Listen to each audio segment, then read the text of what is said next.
سلسلہ تفسیر القرآن میں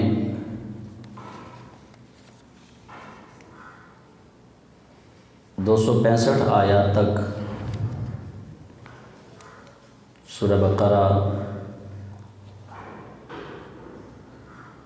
266 آیات تک سورہ بقرہ کا ترجمہ اور مختصر تفسیر ہم نے پڑھی۔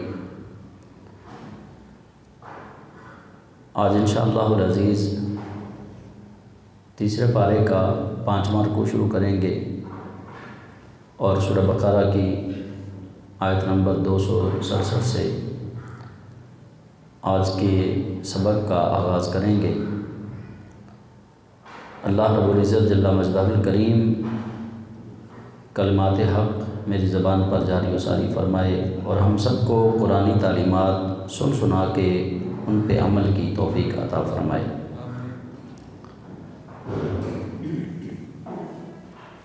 اللہ کے راستے میں خرچ کرنے کا عنوان جاری ہے، تو رب تعالیٰ جل جلالہ خرچ کرنے والوں کے لیے اجر کی نوید سنائی اللہ نے کہ ان کے لیے کتنا اجر ہے، اور پھر اللہ رب العزت جل مجدہ الکریم یہاں سے خرچ کرنے کا اصول بتا رہا ہے کہ خرچ کس کمائی سے کرنا ہے۔ ہمارے ہاں بہت سارے ایسے لوگ جو رشوت لیتے دیتے ہیں، سودی کاروبار کرتے ہیں، وہ بھی رمضان شریف میں صدقہ کر رہے ہوتے ہیں، یا کسی کے پلاٹ پہ قبضہ کیا ہوا ہے، اس کو بیچ کے جناب اس پیسے کو صدقہ کر رہے ہیں۔ تو اللہ کریم جل جلالہ خرچ کرنے کے عنوان سے ایک اصول رب ذوالجلال یہاں بیان فرما رہا ہے۔ اللہ فرماتا ہے اعوذ باللہ من الشیطان الرجیم بسم اللہ الرحمن الرحیم یا ایھا الذین آمنوا انفقوا من طیبات ما کسبتم۔ یہ پہلا حکم اللہ فرماتا ہے کہ اے ایمان والو، خرچ کرو اپنی پاکیزہ کمائی میں سے، جو حلال کی کمائی ہے اس میں سے خرچ کرو، جو رزق حسنہ ہے، جو رزق طیب ہے اس میں سے خرچ کرو اللہ کے راستے میں۔ اور اس ایک جملے میں حکمت کے بہت سارے موتی موجود ہیں۔ پاکیزہ کمائی اللہ کے راستے میں جو دینی ہے وہ پاکیزہ کمائی۔ اب اگر آپ نے وقت دینا ہے تو وہ بھی پاکیزہ، اگر آپ نے اپنی زبان سے اللہ کا ذکر کرنا ہے تو وہ بھی پاکیزہ، اگر اپنے دل سے اللہ کا ذکر کرنا ہے تو دل بھی میل کچیل سے پاکیزہ ہونا چاہیے، اگر آپ اپنے بچوں کو دین کے راستے میں ڈالنا چاہ رہے ہیں تو وہ بھی پاکیزہ۔ یعنی ہر چیز کے اندر طیبات کی شرط اللہ نے لگا دی کہ جو کچھ بھی تم نے خرچ کرنا ہے، جو کچھ اللہ کے لیے وقف کرنا ہے وہ طیب ہونا چاہیے، اس کے اندر یہ شرط ہے۔ اگر وہ طیب ہوگا، کیوں یہ اس کو طیب اللہ نے اس لیے یہ ایک اصول بیان فرما دیا، انسان کی فطرت کے اندر چیز شامل ہے یہ کہ انسان ہمیشہ پاکیزہ چیزوں کو پسند کرتا ہے، اچھی چیزوں کو وہ پسند کرتا ہے۔ تو جب انسان خود اپنے لیے اچھا پسند کرتا ہے تو پھر اللہ کے لیے وہ رذیل چیزوں کو کیوں پسند کرے گا؟ یہ بتایا جا رہا ہے کہ جیسے تم اپنے لیے اچھی سوچ رکھتے ہو، اپنے لیے اچھا سوچتے ہو، جب اللہ کے راستے میں دینا ہے تو بھی اچھا دو۔ بلکہ نبی کریم رؤوف الرحیم صلی اللہ علیہ وآلہ وسلم کا فرمان ذیشان آپ احباب نے متعدد بار سنا ہے کہ حضور سید عالم علیہ السلام فرماتے ہیں کہ مومن وہ ہے جو اپنے لیے پسند کرتا ہے، اپنے بھائی کے لیے بھی وہی پسند کرے، وہ مومن ہے۔ تو ہم اپنے لیے کیا پسند کرتے ہیں سب کو پتہ ہے، جو بندہ اپنے لیے پسند کرے اپنے فائدے کے لیے وہی اپنے مومن بھائی کے لیے۔ ایک تو یہ یہاں جو حلال کی کمائی ہے اس پہ زکوٰۃ کا حکم دے دیا گیا۔ واضح الفاظ یہاں پہ موجود نہیں ہیں زکوٰۃ کے، لیکن چونکہ اللہ کے راستے میں خرچ کرنا ہے تو یہاں سے اس سے مراد صدقہ نافلہ بھی ہے، صدقہ واجبہ بھی ہے، یعنی دونوں طرح کے صدقات اس سے مراد ہیں۔ یعنی جو ہم عمومی طور پہ کہتے ہیں جی رات میں نے خواب ایسا دیکھا ہے چلیں صبح صدقہ کر دیتے ہیں، یہ صدقہ نافلہ ہے، نفلی صدقہ ہے۔ یہ ایک صدقہ ہے جو نظر کے طور پہ ہم اپنے اوپر معین کر لیتے ہیں کہ میرا بچہ ٹھیک ہو جائے، فلاں میرا کام ہو جائے، وہ جب ہم نے اپنے اوپر معین کر لیا اور وہ کام ہو گیا، اس کے بعد وہ صدقہ دینا واجب ہے ہم پہ، وہ صدقہ فرض ہو گیا۔ تو یہاں دونوں طرح کے صدقات کے بارے میں بات کی جا رہی ہے، صدقہ نافلہ کے متعلق بھی اور صدقہ واجبہ کے متعلق بھی۔ اور دوسرا اللہ کریم جل جلالہ فرماتا ہے وَمِمَّا أَخْرَجْنَا لَكُم مِّنَ الْأَرْضِ، اور اس میں سے بھی اللہ کے راستے میں خرچ کرو جو ہم نے نکالا تمہارے لیے زمین میں سے، یعنی جو اناج تم نے حاصل کیا ہے اس میں سے بھی خرچ کرو۔ اب اس سے مراد عشر ہے، فصلوں کی زکوٰۃ ہے۔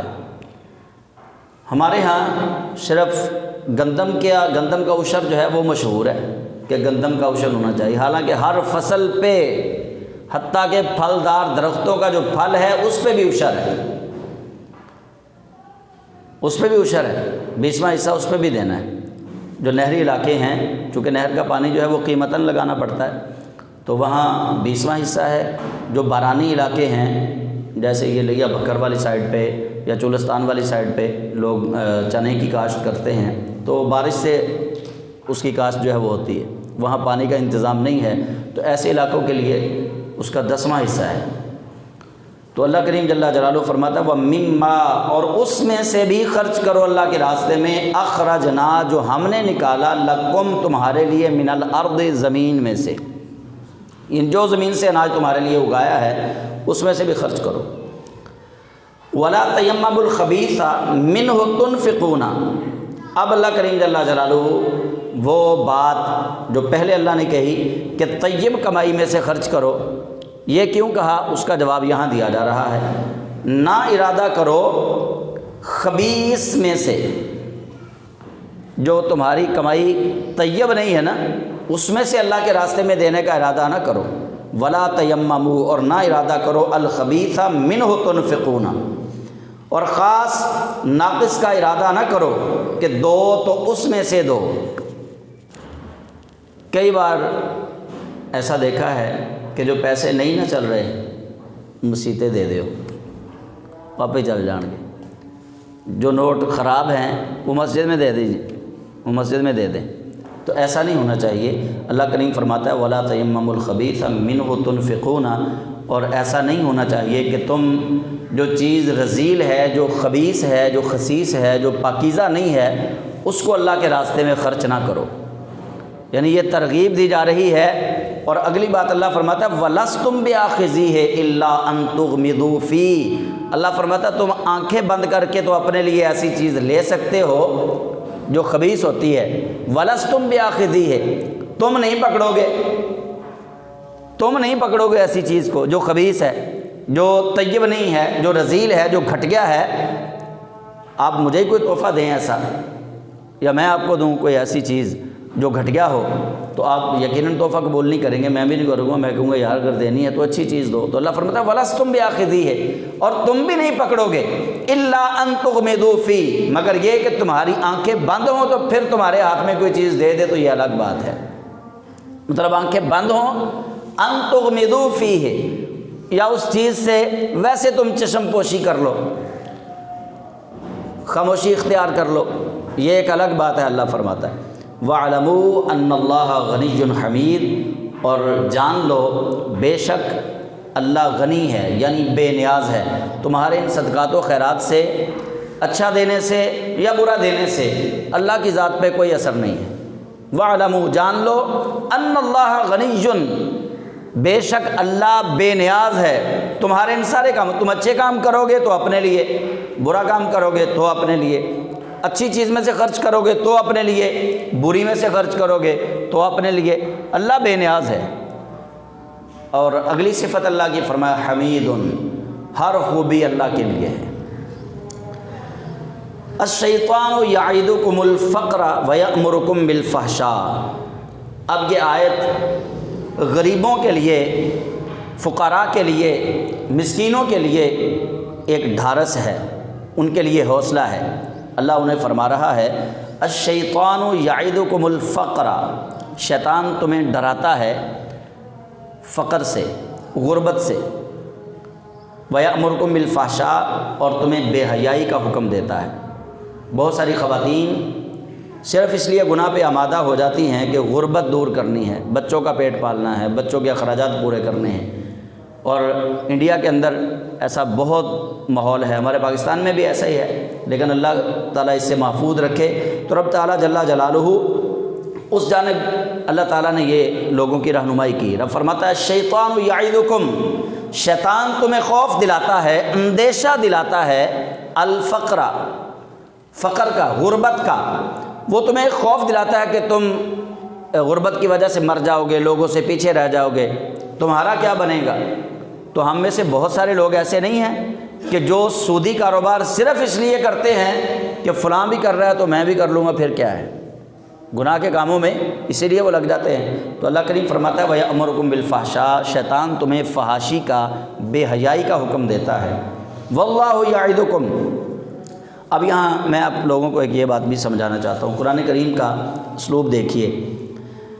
آیت الشیطان یعدکم اور ادھر ہے واللہ یعدکم، الفاظ سیم ہیں، ادھر شیطان کے لفظ کے بعد لفظ ہے یعدکم، ادھر اللہ کے لفظ کے بعد لفظ ہے یعدکم، لیکن جہاں شیطان سے اس لفظ کی نسبت ہوئی وہاں اس کا معنی یہ بنا شیطان تمہیں خوف دلاتا ہے، اور جب اللہ کے ساتھ اس کی نسبت ہوئی تو واللہ یعدکم اس کا ترجمہ یہ بنا کہ اللہ تمہارے ساتھ وعدہ کرتا ہے، کس چیز کا، مغفرۃ منہ وفضلا، اللہ اپنے فضل کا اور درگزر کا تمہارے ساتھ وعدہ کرتا ہے۔ واللہ واسع علیم، اور اللہ وسعت اور علم والا ہے۔ اب اللہ کریم جل جلالہ اپنے بندوں کو سمجھا رہا ہے، یہ اللہ تعالیٰ نے وعدہ مغفرت کا اور فضل کا کیوں کیا؟ کیونکہ مغفرت اور فضل شیطانی چالوں کے مقابلے میں ہیں۔ شیطان نے ایک اللہ کو چیلنج دیا تھا کہ میں ان کو گمراہ کروں گا، اللہ کریم نے اس کا یہ بڑا سادہ لفظوں میں، ہمارے لیے سادہ لفظوں میں اللہ تعالیٰ نے شیطان کے اس چیلنج کا جواب دیا ہے، فرمایا تو ان کو گمراہ کرے گا میں ان کی توبہ قبول کروں گا، تو انہیں الٹ راستے پہ لے کے جائے گا میں پھر بھی ان پہ فضل کروں گا، انہیں اپنے راستے پہ لے آؤں گا۔ تو یہاں وہ دونوں چیزیں، واللہ الشیطان یعدکم الفقر ویأمرکم بالفحشاء، شیطان تمہیں خوف دلاتا ہے غربت سے اور تمہیں فحاشی، بے حیائی کی طرف حکم دیتا ہے۔ پھر اگلے جملے میں ارشاد فرمایا واللہ یعدکم منہ مغفرۃ منہ وفضلا، واللہ یعدکم مغفرۃ منہ وفضلا، اور اللہ تمہارے ساتھ وعدہ کرتا ہے مغفرت کا اور فضل کا، یعنی وہ شیطان تمہیں گمراہ کرے گا، اللہ تمہارے لیے مغفرت کا رب نے دروازہ کھولا ہوا ہے۔ اگر تم شیطان کے چکر میں آگے ہو تو کوئی بات نہیں، رحمان کی طرف آ جاؤ، رحمان تمہاری وہ لغزشیں، وہ خطائیں معاف فرما دے گا جو تم نے شیطان کے پیچھے لگ کے کی ہیں۔ اللہ وسعت والا اور علم والا ہے۔ یؤتی الحکمت من یشاء، اللہ کریم حکمت عطا فرماتا ہے جس کو چاہتا ہے۔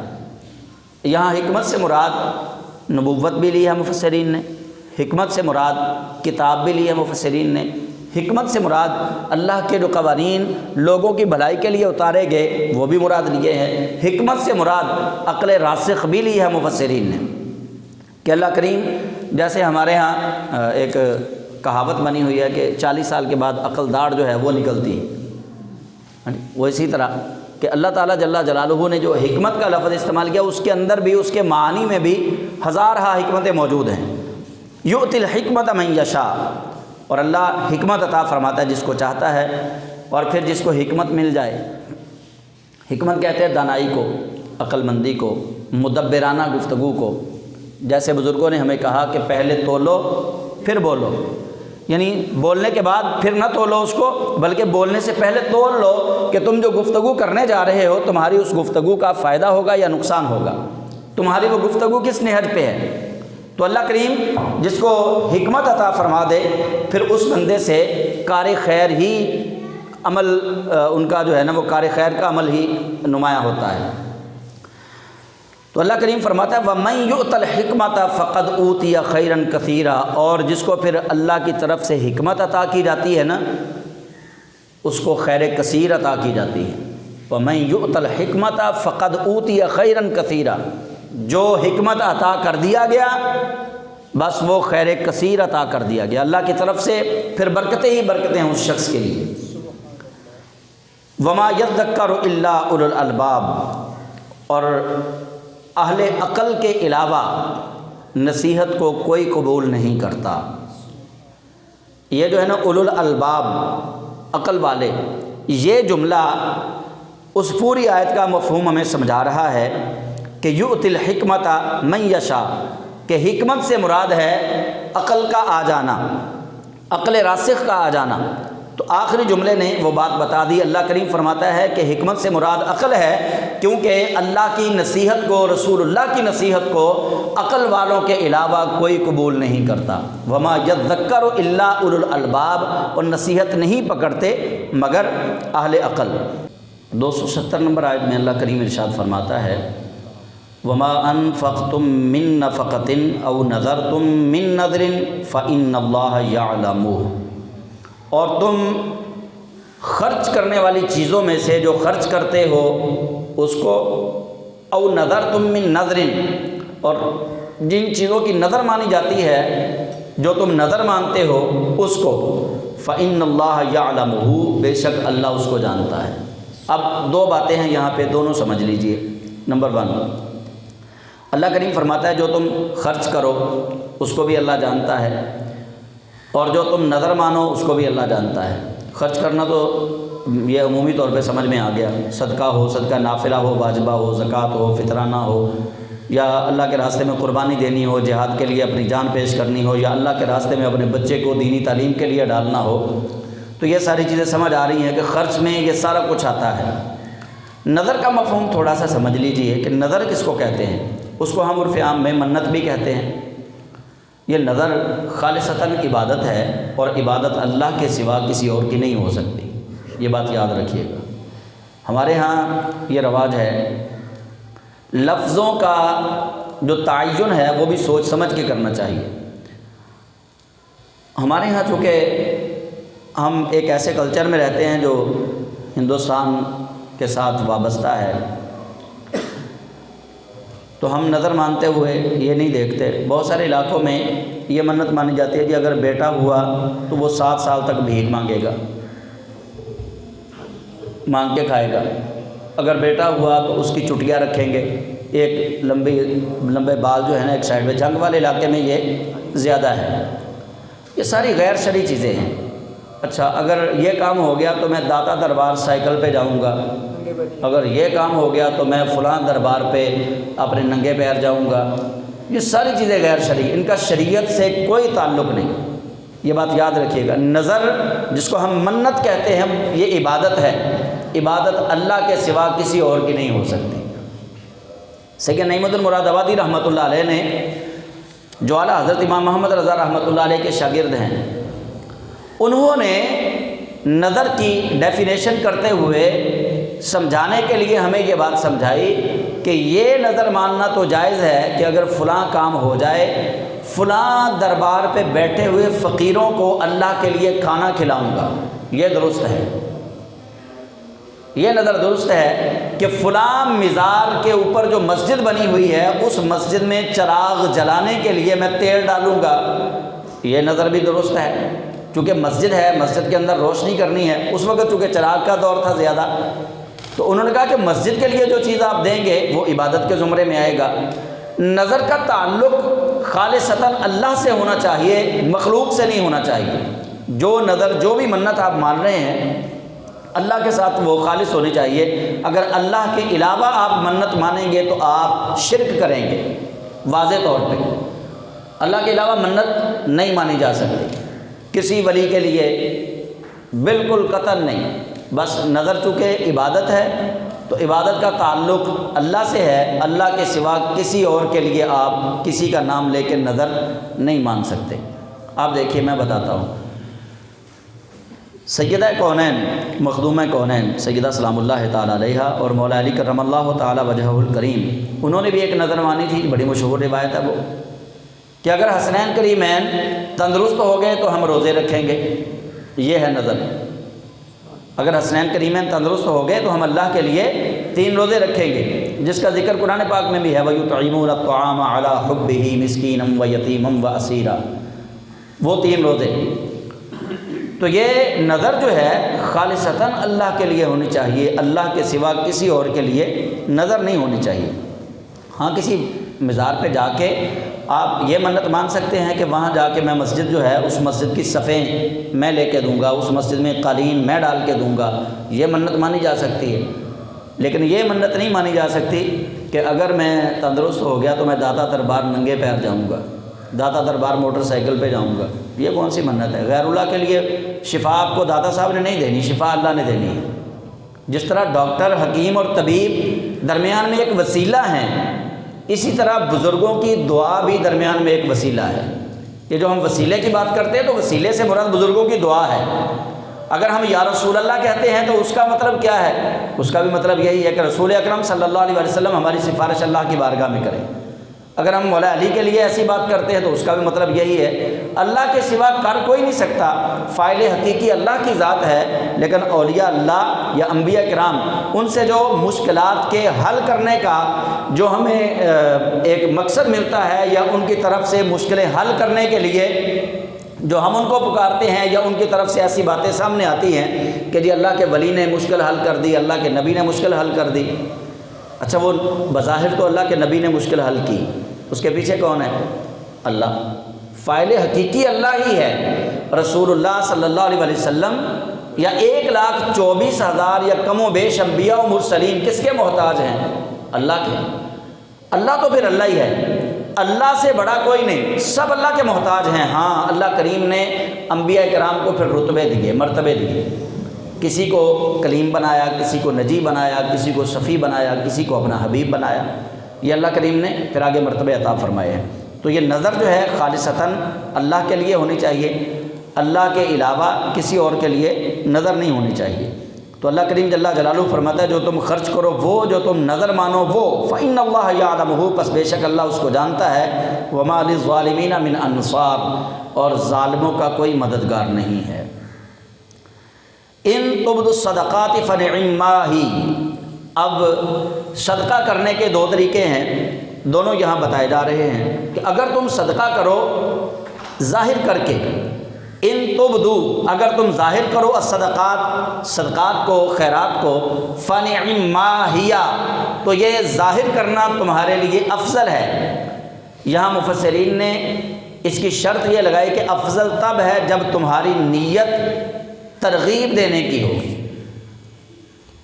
ایک بندہ، ہم کہتے ہیں جی مسجد کے لیے قالین چاہیے، یا مسجد کے لیے ہم نے فرش لگانا ہے، اس کے لیے ہمیں پتھر چاہیے، یا کوئی سامان مسجد کے لیے چاہیے، تو لوگ بیٹھے ہوئے ہیں، کچھ لوگوں نے ہاتھ کھڑے کیے اور کہا جی میں یہ دوں گا، میں یہ دوں گا۔ اگر تو ان کے ہاتھ کھڑے کرنے کا مقصد یہ ہے کہ میں ہاتھ کھڑا کروں گا یا میں اعلان کروں گا تو مجھے دیکھ کے کئی اور لوگ دیں گے، پھر اللہ فرماتا ہے ان تبدوا الصدقات، اگر تم اپنے صدقات کو، اپنی نیکیوں کو ظاہر کرو، فنعما ہی، تو یہ تمہارے لیے بہتر ہے۔ وَإِن تُخْفُوهَا وَتُؤْتُوهَا الْفُقَرَاءَ، اور اگر تم چھپا کے فقیروں کو دے دو، فَهُوَ خَيْرٌ لَكُمْ، تو یہ اس سے بھی بہتر ہے، جو تم نے ظاہر کیا تھا یہ اس سے بھی بہتر ہے، یعنی بہتر دونوں ہی ہیں۔ اصل تعلق دینے کا نیت کے ساتھ ہے۔ ایک بندہ کہتا ہے جی میں مسجد کے لیے 5 لاکھ روپیہ دے رہا ہوں، سارے سن لیں۔ اچھا اس کے دل میں نیت یہ ہے کہ یار اگر میں 5 لاکھ کا اعلان کروں گا نا، ہو سکتا ہے کوئی دوسرا اٹھ کے کھڑا ہو جائے وہ 10 لاکھ کا اعلان کر دے، اس کے دل میں نیت یہ ہے۔ اور ایک بندہ چپکے سے آتا ہے اور وہ مسجد کے غلے میں پیسے ڈال جاتا ہے، لیکن اس کی نیت یہ ہے کہ جب یہ مسجد بن جائے گی نا پھر میں بتاؤں گا کہ جو مسجد میں یہ چیز لگی ہے یہ میرے پیسوں سے لگی ہے، اتنے پیسے میرا بھی حصہ ہے۔ نیت یہ تھی، دے وہ چھپ کے گیا، بتایا اس نے نہیں کہ میں نے ڈالے ہیں، لیکن نیت میں یہ تھا کہ بعد میں بتاؤں گا۔ تو ایسا پوشیدہ دینے والا اجر نہیں پائے گا اللہ کی بارگاہ سے۔ تو یہ بتایا جا رہا ہے کہ دونوں طرف نیک نیتی ضروری ہے، اگر ظاہر کر کے دینا ہے تو بھی نیت کا نیک ہونا ضروری، اگر پوشیدہ دینا ہے تو بھی نیت کا نیک ہونا ضروری۔ اللہ کریم فرماتا ہے وَيُكَفِّرُ عَنْكُم مِّن سَيِّئَاتِكُم، تم جب یہ خرچ کرو گے اللہ کے راستے میں تو اللہ تمہیں بدلے میں کیا دے گا؟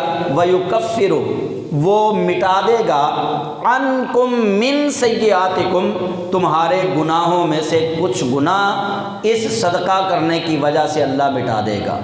یہاں پہ من جو ہے یہ من تبعیدیہ کہتے ہیں اس کو، کچھ کے لیے، سارے گناہ نہیں تمہارے خرچ کرنے کی وجہ سے مٹیں گے۔ خرچ تم نے کیا ہے، سارے گناہ نہیں مٹیں گے۔ کیوں؟ اس لیے اگر بہن کا حق کھایا ہے، بھائی کا حق کھایا ہے، وہ تو حق دینے سے گناہ معاف ہوگا، ویسے تو وہ گناہ معاف نہیں ہونا۔ اس لیے کہا کہ وَيُكَفِّرُ عَنْكُم مِّن سَيِّئَاتِكُم، تم چھپا کے دو یا ظاہر کر کے دو، اس کے بدلے میں اللہ کریم تمہارے کچھ گناہ معاف کرے گا۔ واللہ بما تعملون خبیر، اور اللہ تمہارے عملوں سے باخبر ہے۔ اب اگلی آیت میں کچھ لوگوں کو یہاں مغالطہ بھی لگا، انہوں نے اس کی تشریح بڑے غلط انداز میں کی، اور نبی کریم صلی اللہ علیہ وسلم کی ویلیو، حضور سید عالم صلی اللہ علیہ وسلم کا مقام اور مرتبہ اس آیت سے گھٹایا اور لوگوں کو بھی بتایا۔ جیسے جیلمی کی میں بات کر رہا ہوں، جیلمی کے علاوہ بھی بہت سارے علماء اس آیت پہ آ کے گمراہ ہوئے۔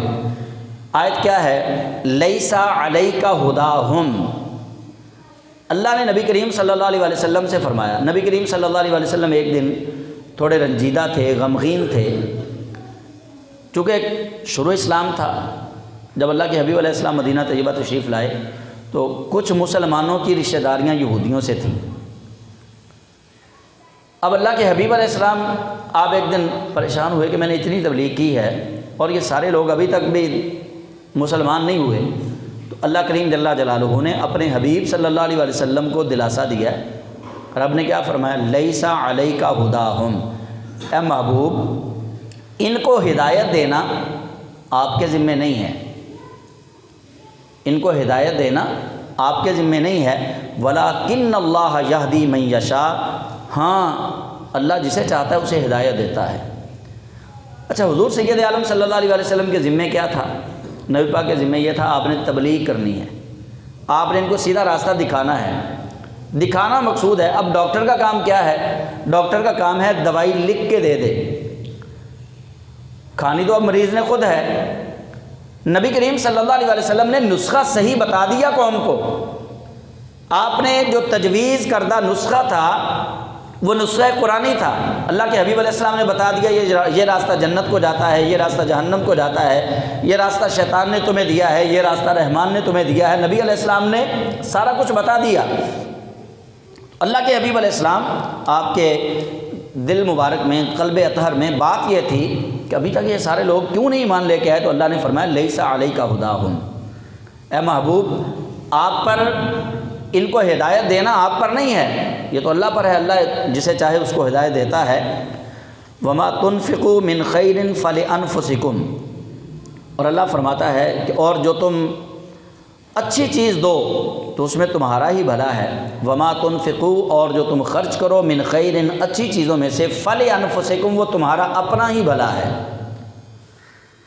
اب سمجھ آئیے کہ میں نے شروع میں جب یہ رکوع شروع کیا تو وہاں بھی یہ بات سمجھائی، ہم اچھا دیں یا برا دیں اللہ کے راستے میں، پھٹے ہوئے نوٹ دیں یا بالکل نیو نوٹ اللہ کے راستے میں دیں، حلال کمائی میں سے اللہ کے راستے میں خرچ کریں یا سودی کاروبار میں سے اللہ کے راستے میں خرچ کریں، اللہ کو نہ ہماری حلال کمائی سے کوئی فائدہ پہنچتا ہے، نہ اللہ کو ہماری خبیث کمائی میں سے دینے سے اللہ کو کوئی نقصان پہنچتا ہے۔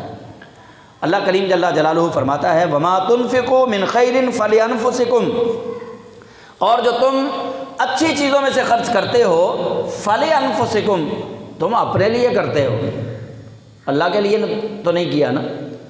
تمہیں جنت کی طلب ہے، تمہیں جہنم سے بچنے کی طلب ہے، تمہیں حور و غلمان کی طلب ہے، جنت کے میوے کھانے کی تمہیں طلب ہے، تم چاہتے ہو نا کہ تمہیں اللہ کا دیدار ہو، اس لیے سیدھے راستے پہ چلتے ہو، تم چاہتے ہو کہ اللہ راضی ہو جائے، اس لیے تم اچھا اللہ کے راستے میں خرچ کرتے ہو۔ تو رب فرماتا ہے جو خرچ کرتا ہے اچھی چیزوں میں سے فَلِأَنفُسِكُمْ وہ اپنے لیے خرچ کرتا ہے. وَمَا تُنْفِقُونَ إِلَّا ابْتِغَاءَ وَجْهِ اللَّهِ اور جو تم خرچ کرتے ہو نا إِلَّا ابْتِغَاءَ وَجْهِ اللَّهِ وہ اللہ کی رضا کے علاوہ خرچ نہیں ہونا چاہیے. جو تم صدقات و خیرات دیتے ہو اگر اس میں اللہ کی رضا شامل نہیں ہے تو رب فرماتا ہے تمہارے وہ خرچ کرنے کا فائدہ ہی کوئی نہیں. ایسا خرچ کرنا بیکار ہے. خرچ کرنا کیا ہے؟ الا ابتغاء وجہ اللہ کہ جس کے اندر اللہ کریم جل جلالہ کی مرضی شامل ہو کہ ہم اللہ کی رضا کے لیے کریں. وما تنفقوا من خیر یوفى الیکم وانتم لا تظلمون اور جو مال دو اچھے مال میں سے جو خرچ کرو یوفى الیکم تمہیں اس پر پورا اجر ملے گا. جو مال بھی تم نے دینا ہے تمہیں پورا ملے گا. وَأَنْتُمْ لَا تُظْلَمُونَ اور تم پہ ظلم نہیں کیا جائے گا. اب اس کی ذرا تھوڑی سی تفصیل سن لیں. اللہ کریم فرماتا ہے تم جو بھی دو گے اچھے مال میں سے دیا ہے تو تمہیں اچھا ملے گا. اگر ناپاک مال میں سے دیا ہے تو تمہیں بھی پھر اس کے بدلے میں جہنم والا راستہ ہی ملے گا. تمہیں ملنا پورا ہی ہے. وَأَنْتُمْ لَا تُظْلَمُونَ تم پہ زیادتی کوئی نہیں کی جائے گی. یہ نہیں ہوگا کہ تم نے اللہ کے راستے میں اچھا خرچ کیا ہے تو بدلے میں تمہیں جہنم ملے گی. ایسا نہیں ہوگا. تم نے اللہ کے راستے میں اچھا خرچ کیا ہے تو تمہیں بدلے میں فرشتوں کو کہا جائے گا کہ فرشتوں اس کو کوڑے مارو. نہیں ایسا نہیں ہوگا. اللہ فرماتا ہے جیسا تم دو گے اس کے بدلے میں تمہیں پورا اجر دیا جائے گا. اگر اچھا دو گے تو اچھا اجر ملے گا. اگر برا اللہ کے راستے میں دو گے تو تمہیں سزا ملے گی. للفقراء الذين احصروا في سبيل الله لا يستطيعون ضربا في الارض يحسبهم الجاهل اغنياء من التعفف تعرفهم بسيماهم لا يسألون الناس الحافا وما تنفقوا من خير فإن الله به عليم. یہ آیت اصحاب صفہ کی شان میں نازل ہوئی. لوگوں کا ذہن کیا تھا؟ آج کل بھی ہمارے ہاں ایسا ہی ہے. ہم بھی ایسے سوچتے ہیں. ہمارے ہاں بھی ایک سوچ ایسی پائی جاتی ہے کہ اس نے کپڑے تو بڑے ٹھیک ٹھاک پہنے ہوئے ہیں, یہ صدقہ زکوٰۃ خیرات کا مستحق نہیں ہے, اس کا تو مکان بڑا ٹھیک ٹھاک ہے, اس کو نہیں لگتا. اچھا, اللہ کریم جل جلالہ کے محبوب کریم علیہ السلام کے جو صحاب تھے جو ہمہ وقت نبی کریم صلی اللہ علیہ وسلم کی خدمت میں رہتے, دین کے لیے اللہ کا ذکر کرتے رہتے, وہ کوئی اور کام نہیں کرتے تھے, تو اللہ کریم جل جلالہ نے ان کے لیے یہ آیت نازل فرمائی. للفقراء الذین احصروا فی سبیل اللہ یہ تمہارے صدقات و خیرات ان فقیروں کے لیے ہیں جنہوں نے احصروا روکا ہوا ہے فی سبیل اللہ کے راستے میں اپنے آپ کو, جو اپنے آپ کو اللہ کے راستے میں روک کر بیٹھے ہیں ان کے لیے تمہارے صدقات ہیں. لا یستطیعون وہ نہیں استطاعت رکھتے ضرباً چلنے کی فی الارض زمین میں, وہ زمین میں چلنے کی استطاعت نہیں رکھتے, یعنی وہ کمانے کی استطاعت نہیں رکھتے, کہیں اور جا کے وہ کمانے کی استطاعت نہیں رکھتے, سفر کی استطاعت نہیں رکھتے. لا یستطیعون ضربا فی الارض وہ زمین میں چلنے کی یعنی چل پھر کے کمانے کی استطاعت نہیں رکھتے, ان کے پاس ٹائم نہیں ہے. وہ اللہ اور اس کے رسول صلی اللہ علیہ وسلم کے ذکر میں حضور سید عالم صلی اللہ علیہ وسلم کے لیے وہ اپنے آپ کو انہوں نے محصور کر دیا تھا, بیٹھے ہوئے تھے وہاں پہ. تو اللہ کریم فرماتا ہے یحسبهم الجاہل اغنیاء اور جاہل ان کو غنی سمجھتے ہیں. یحسب گمان کرتے ہیں, ہم ان کے بارے میں, کون الجاہل جاہل کیا خیال کرتے ہیں, کیا گمان کرتے ہیں, اغنیاء کہ یہ تو غنی ہیں, یہ تو بڑے مالدار ہیں جو بڑے آرام سے بیٹھے ہوئے ہیں. من التعفف, اچھا یہ جو تعفف لفظ ہے نا یہ عفو سے نکلا ہے جس کا معنی ہے معاف کر دینا. اچھا وہ صحابہ کرام علیہم الرضوان وہ کیا کرتے تھے, وہ تعفف کرتے تھے یعنی غیرت کی وجہ سے نہیں مانگتے تھے, اپنی غیرت کی وجہ سے نہیں مانگتے تھے, اپنی زبان پہ یہ بات نہیں لاتے تھے کہ ہم مستحق ہیں, اس چیز سے وہ تعفف کرتے تھے. لیکن جاہلوں نے ان کے سوال نہ کرنے کو ان کے ضرورت نہ بتانے کو جاہلوں نے سمجھا کہ یہ بڑے غنی ہیں، یہ تو سوال نہیں کرتے، یہ تو کہتے ہی نہیں ہیں کہ ہمیں ضرورت ہے۔ ہمارے ہاں بھی ایسا ہی کہا جاتا ہے نا آج کل، لو جی وہ تو زکوٰۃ منگتا ہی نہیں، اسی انہوں زکوٰۃ کیوں دینی۔ ہم نے دوہرا معیار رکھا ہوا ہے، اللہ کے راستے میں دینا بھی ہے، ساتھ اس کے اوپر احسان بھی چڑھانا، اس کو بتانا بھی ہے کہ میں نے تمہیں دیا ہے۔ تو ایسا دینا جو ہے وہ اللہ کی بارگاہ میں قبول نہیں ہے۔ احسان تو اللہ کا ہے، یہ کون سا اپنی جیب سے دینا ہے۔ بابا جی اشفاق صاحب رحمۃ اللہ علیہ بڑی خوبصورت بات ہے ان کی، وہ کہتے ہیں کہ بندہ کون سا اپنی جیب سے دیتا ہے، اس کے دیے ہوئے میں سے ہی دیتا ہے نا، اس کے دیے ہوئے میں سے دیتا ہے۔ جس نے دیا ہوا ہے اس کے دیے ہوئے میں سے اس کے راستے میں عطا کرنا ہے، اس میں بھی بندہ کنجوسی کرتا ہے، اس میں بھی سوچتا ہے۔ تو اللہ کریم جل جلالہ کے لیے جب دینا ہے تو پھر یہ نہ دیکھو، بس تمہیں پتہ ہونا چاہیے کہ یہ بندہ سفید پوش ہے، اس کے حالات جو ہیں وہ پسماندہ ہیں، تو اس کو صدقہ آپ دے دیں، زکوٰۃ بھی اس کو لگ جائے گی۔ اب میں کل سوچ رہا تھا بیٹھا، یہ ہمارے قاری صاحب امام صاحب جو ہیں ان کی تنخواہ ہے 12,000، حاجی صاحب 12,000 ہی ہے نا؟ اچھا ان کی 12,000 تنخواہ ہے، مکان کا کرایہ کتنا ہے؟ 6,000 روپے مکان کا کرایہ ہے، باقی ضرورتیں وہ حساب آپ خود لگا لیں۔ 12,000 تنخواہ، 6,000 مکان کا کرایہ۔ تو آج ویسے میں پہلے بھائی طارق کو کہنے لگا تھا کہ آپ نے کھڑے ہونا ہے تو لوگوں کو بتانا ہے کہ یار پورا سال نہیں، کم از کم رمضان شریف کے 4 جمعے تو قاری صاحب کی خدمت کیا کریں نا آپ لوگ۔ یہ ہم سے سوال ہونا ہے، یہ مت بھولیں کہ اللہ کا کوئی بندہ بھوکا سو گیا، یا اپنی غرض اس نے نہیں بتائی، یا اس نے اپنی پریشانی نہیں آپ کو بتائی اور آپ نے بھی پوری نہیں کی، اور آپ اسی اکڑ میں رہے، لے جدو یہ نہیں منگتا تو اسی کیوں دئیے، جدو آئے نہیں سوال کرنے واسطے اسی کیوں دئیے۔ تو یہ اکڑ کل بروز قیامت تمہارے گلے میں پھندا بنے گی کہ تم نے اللہ کے بندوں کو فقط اس لیے نہیں پوچھا کہ اس نے کون سا مجھے کہا ہے۔ جب اللہ کے لیے دینا ہے تو پھر یہ نہ دیکھو کس کو دینا ہے، اللہ کے لیے دینا ہے تو پھر دے دو، جو بھی تمہیں مستحق نظر آتا ہے اس کو دے دو۔ ہاں البتہ جو بھکاری لوگ ہیں، پروفیشنل بھکاری، یہ جو پھرتے ہیں، ہمیں پتہ ہے کہ یہ ان کے گینگ بنے ہوئے ہیں، ایسے لوگوں کو نہ دو۔ اپنے محلے میں دیکھو، اپنے قرب و جوار میں دیکھو۔ تو یہ ساری چیزیں اللہ کریم جل جلالہ فرماتا ہے کہ ان کے صحابہ کے سوال نہ کرنے کو جاہلوں نے سمجھا کہ یہ تو بڑا غنی ہے، یہ تو بڑا مالدار ہے، تو انہوں نے مالدار سمجھتے ہوئے اپنے صدقات و خیرات جو ہیں اصحاب صفہ سے روک لیے۔ انہوں نے کہا یہ کون سا سوال کرتے ہیں۔